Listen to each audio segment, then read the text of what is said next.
नमस्कार। आज की कहानी है गुरुजी। बहुत दिन पहले की बात है। लालू और मैं छोटे छोटे थे। हमारी उम्र होगी करीब 10-11 साल। हम अपने गांव की पाठशाला में साथ साथ पढ़ते थे। लालू बहुत शरारती था। उसे दूसरों को परेशान करने और डराने में मज़ा आता था। एक बार तो उसने अपनी माँ को भी डरा दिया था। उसने यह किया कि एक रबड़ का सांप ले आया। वह सांप उसने माँ को दिखाया।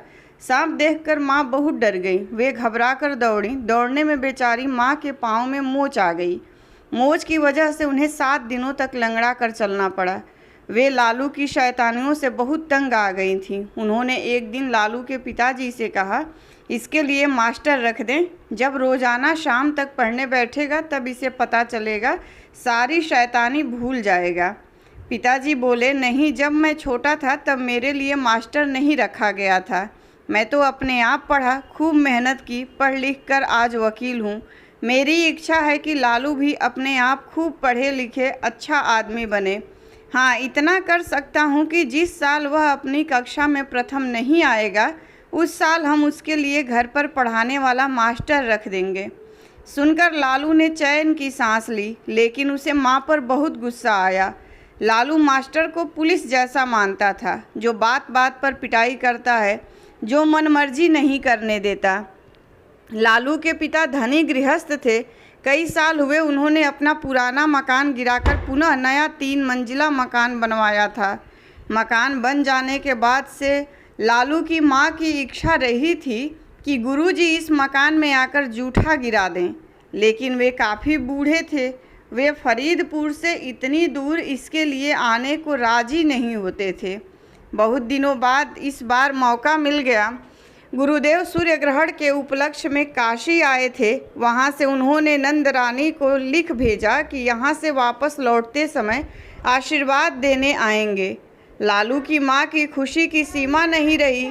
वे गुरुजी के स्वागत की जोर शोर से तैयारी करने लगी। उनकी बहुत दिनों की मनोकामना पूरी होने जा रही थी। इस नए मकान में उनके चरणों की धूल मिलेगी और घर पवित्र हो जाएगा। नीचे के बड़े कमरे से सारा सामान हटाया गया। निवाड़ का पलंग गुरुवर के सोने के लिए बनवाया गया। इसी कमरे में उनके लिए पूजा की जगह बनाई गई, क्योंकि उन्हें 3 मंजिले पर स्थित पूजा घर में आने जाने में तकलीफ होगी। बहुत दिनों बाद गुरुदेव स्मृति रत्न वहाँ आ गए, लेकिन बड़े कुसमय आए। आसमान बादलों से घिरा हुआ था। बाहर मूसलाधार बारिश हो रही थी और तेज़ हवा के झोंके चल रहे थे।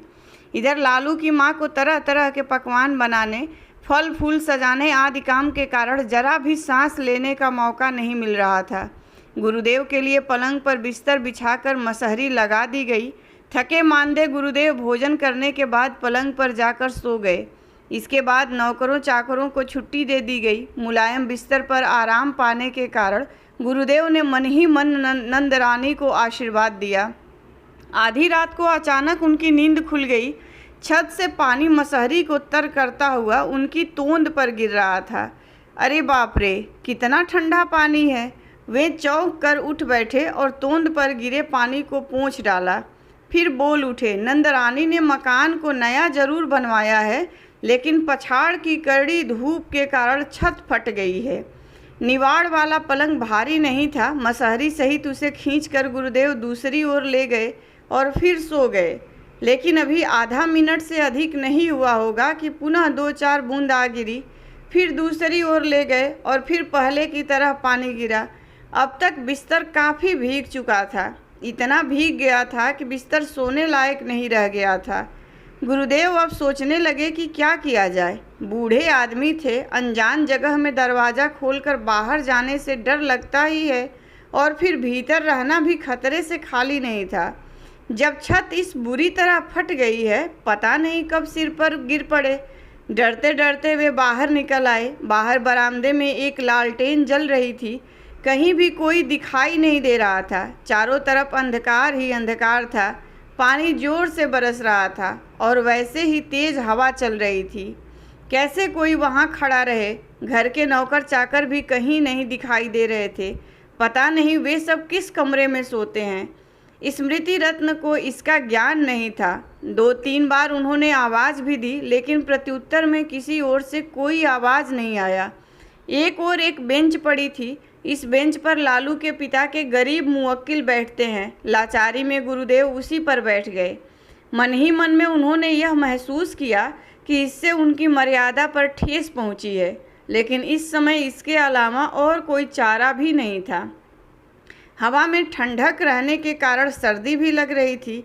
गुरुदेव ने धोती का एक हिस्सा खोलकर सिर पर डाल लिया और दोनों पैर आपस में सटाकर ऊंकई बैठकर यथासाध्य आराम पाने की कोशिश करने लगे।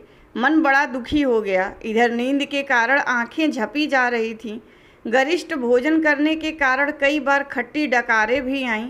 इसी तरह नाना प्रकार की चिंताएं उन्हें सताने लगीं। ठीक उसी समय एक नया उपद्रव प्रारंभ हुआ। पछाह के बड़े बड़े मच्छर कानों के पास गुनगुनाने लगे। ढपती हुई आंखों को उधर ध्यान ही नहीं देना चाहिए, परंतु मन शंकित हो उठा। पता नहीं इनकी संख्या कितनी है। 2 मिनट बाद ही गुरुदेव को मालूम हो गया कि इनकी संख्या अनगिनत है। इस सेना की उपेक्षा करने वाला संसार में कोई बहादुर नहीं है। इनके काटने से जैसी जलन होती थी वैसी ही खुजलाहट।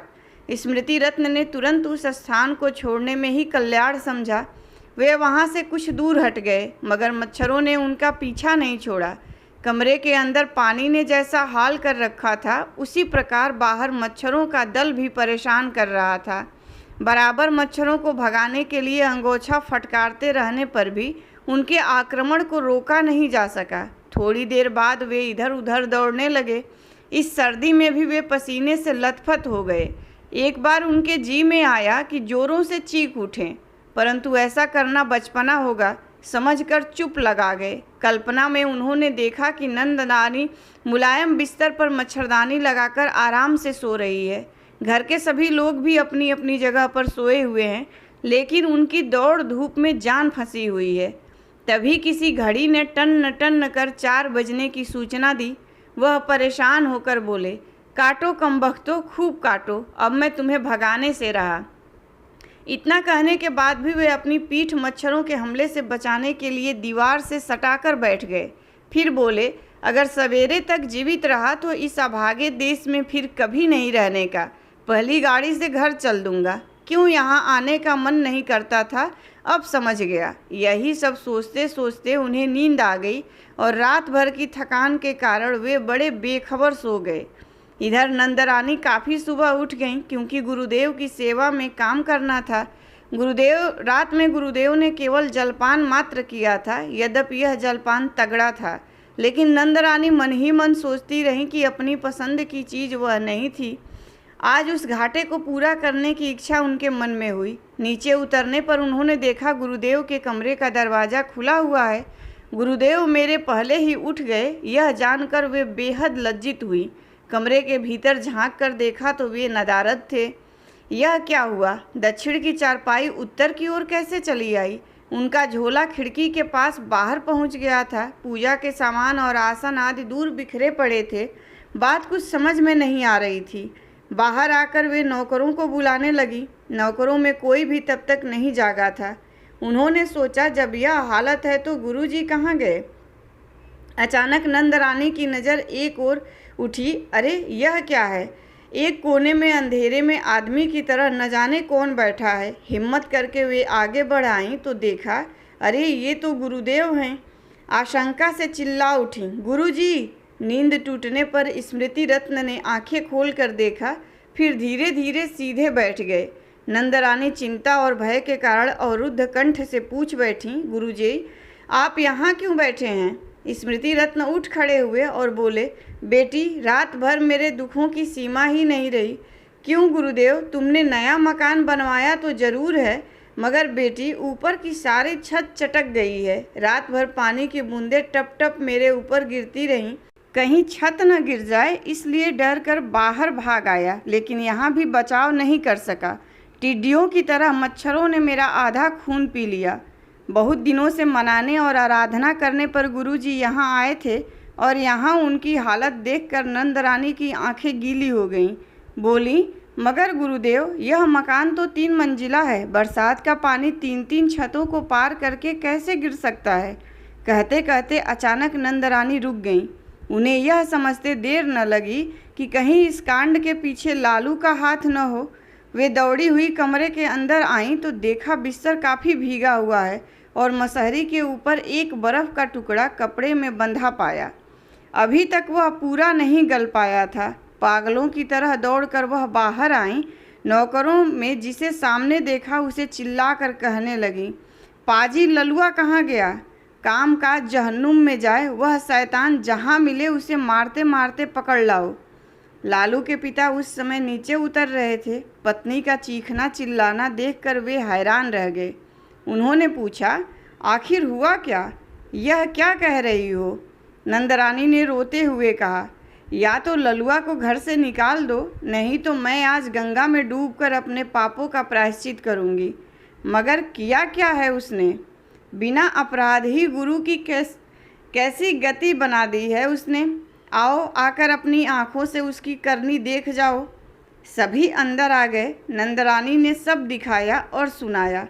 फिर पति से बोली, अब तुम ही बताओ कि इस शैतान लड़के को लेकर कैसे इस घर में रह सकते हैं। गुरुदेव की समझ में सारी बात आ गई।